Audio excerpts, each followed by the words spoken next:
తెలుసో తెలియకో జరిగిన పనులను బట్టి, నీ గుణము, నీ బుద్ధి, నీ ఆలోచనను బట్టి దేవుని ఎదుట నువ్వు ఒక పాపిగా కనబడుతున్నావు అని అర్థమైంది.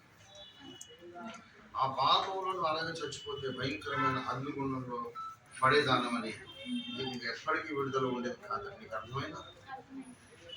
ఆ భయంకర నరకం నుండి తప్పించుకోవడానికి మీరెంత ప్రయత్నించినా నీకు చేత కాదని, నీ జ్ఞానము, నీ బుద్ధి, ఈ లోకంలో మనుషులు కల్పించిన మతాలు, ఆ సంబంధమైన దేవతలు, పూజలు, పునస్కారాలు, అలాగే నీ నీతి పేరు, పుణ్యకార్యాలు, వీటన్నిటి వల్ల నువ్వు ఎప్పటికీ నరకాన్ని తప్పించుకోలేవు అని నీకు అర్థమైందా?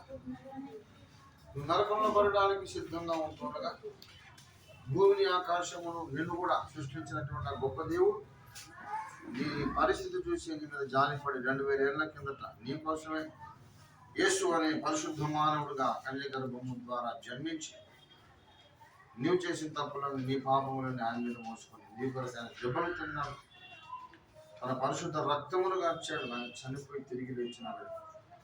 నువ్వు నమ్ముతున్నావా?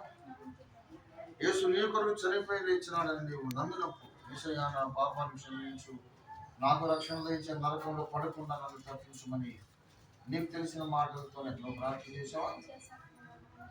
నువ్వు ప్రార్థించినప్పుడు యేసయ్య అన్నాడు, నా యొద్దకు వచ్చే వారిని నేను ఎంత మాత్రంలో బయటకు త్రోసేయనన్నాడు. యేసయ్య అబద్ధమాడడు, ఆయన మోసం చేయడు కనుక నేను త్రోసి వెయ్యను అన్నాడు కనుక నిన్ను త్రోసేయలేదు అని నీకు యేసయ్య మంచితనం మీద, ఆయన ప్రేమ మీద నమ్మకం ఉందా?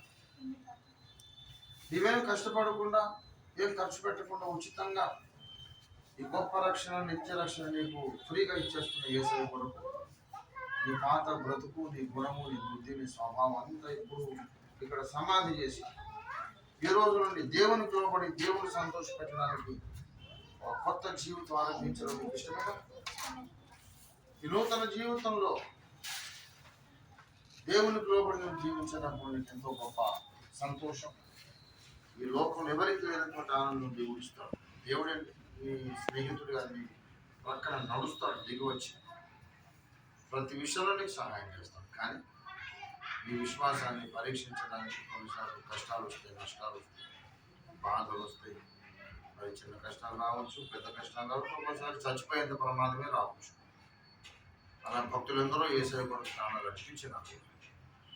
చిన్న కష్టం వచ్చినా, పెద్ద కష్టం వచ్చినా, ప్రాణాపాయం వచ్చినా సరే, చచ్చిపోయేంత డేంజర్ అయినా సరే, నువ్వు భయపడకుండా యేసును వదిలిపెట్టి లోకంలోకి వెళ్ళిపోకుండా నీలో ప్రాణం ఉన్నంత వరకు నీవు ఆఖరి కనుక యేసు బిడ్డగా, యేసు ప్రభు కొరకు సాక్షిగా జీవిస్తావు. తల్లి చేతులు జోడించుకుంటా.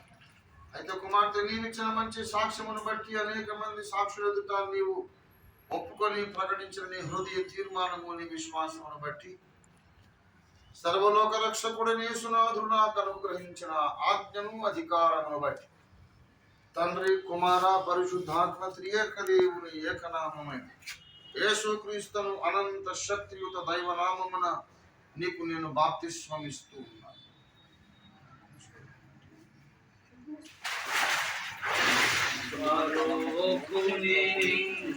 దాసుడను కాను, పరుకుని దాసుడను కాను.